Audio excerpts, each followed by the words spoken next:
Welcome back to Island Voices. Today we're diving into some unsettling Yep, developments rattling Sint Maarten. So stick around as we unpack what's fueling these violent robberies and what it might mean for everyone here.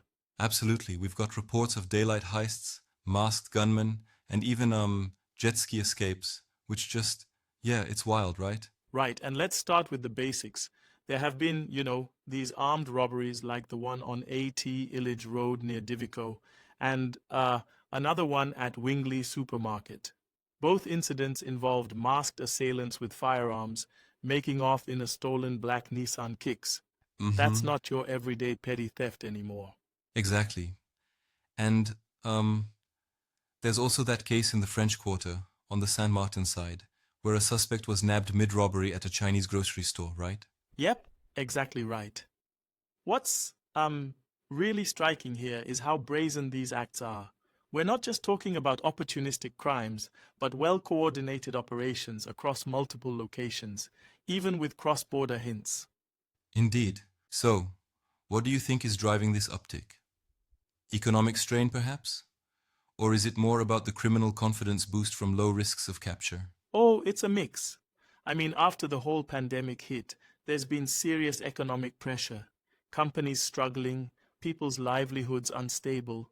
It's like when you're pushed to the edge, some turn to desperate measures. Yeah, Then you add in the easier access to illegal arms and um, a perceived impunity, and it becomes a perfect storm. yeah. And let's not forget, the islands have that unique cross-border setup. With Dutch and French jurisdictions, criminals might be exploiting these legal gray areas. Exactly. It's like um, the criminals are playing a dangerous game of hide and seek across borders. This thin line between, say, Dutch and French law enforcement can make rapid and coordinated response a tricky affair. Mm-hmm. And speaking of responses, how are the authorities handling this? I know the Sint Maarten police force and the gendarmerie on the French side are ramping up patrols. Yeah, they're not taking it lightly. They've released surveillance snapshots and are really pressing for public cooperation.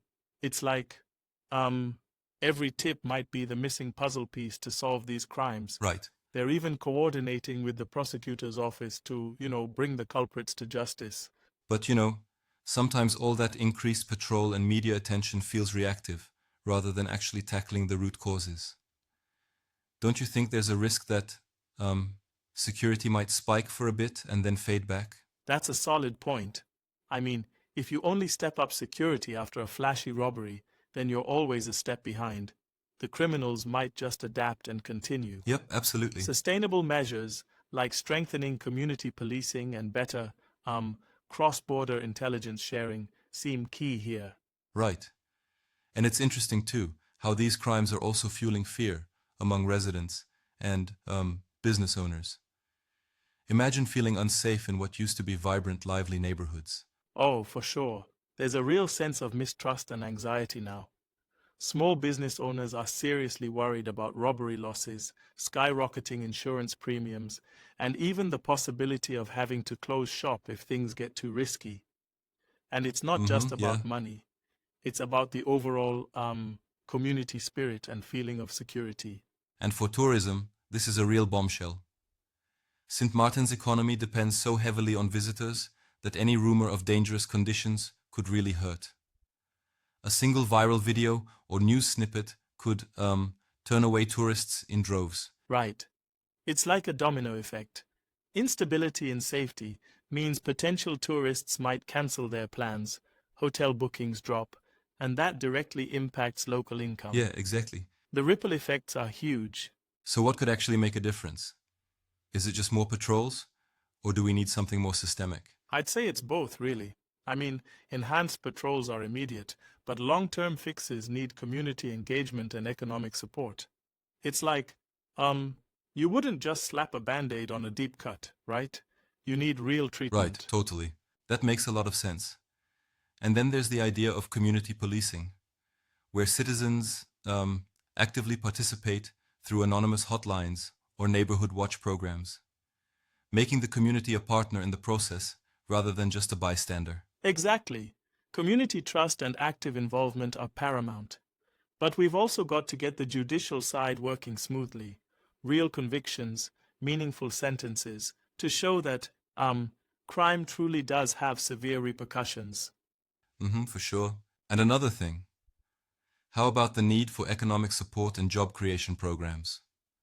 Addressing that underlying issue of desperation might, over time, reduce the temptation for some to turn to crime. Exactly. It's like solving a puzzle where every piece counts. Money, opportunity, social support, all have to fit together to build a safer community. Yeah, absolutely. I do have to say, though, sometimes it feels like a bit of a catch-22. Strict policing may curb crimes short-term, but if people feel harassed or over-policed, it could further drive a wedge between authorities and the community. How do you see that balance playing out? A fair critique. It's a delicate balance. No doubt. Effective law enforcement has to be, firm but fair, not intimidating the local population. Building trust is as crucial as, well, True making indeed. arrests. And thinking about cross-border cooperation, given the island's split identity, do you think there are any promising initiatives on harmonizing the response? There are calls for it, yes. Both sides recognize that stronger intelligence sharing and coordinated operations could really help. But, bureaucracy and differing legal frameworks pose challenges. It's like trying to blend, two different musical styles into one seamless track. It has potential if done right. That's a nice analogy. It's interesting, the whole interplay between local community fears, the tourism impact, and the effectiveness of law enforcement responses. It's all interconnected. Absolutely interconnected. And it really comes down to what can be done at both the grassroots and the governmental levels. Empowering locals, supporting small business owners, and ensuring judicial systems follow through with proper sentencing. That's the comprehensive plan we need. Yeah, I totally agree. And one cannot overlook the role social media plays. Today, crimes aren't hidden. They're often public spectacles that can, ironically, amplify the criminal's notoriety while deepening public anxiety. Right. That constant digital spotlight can, really fuel the public fear. And while that might push some authorities to act, it can also lead to knee-jerk reactions that aren't always sustainable. Exactly. In our view, a balanced approach combining robust law enforcement with community empowerment, better cross-border collaboration, and real economic relief is key. Would you say that sums it up well? Precisely.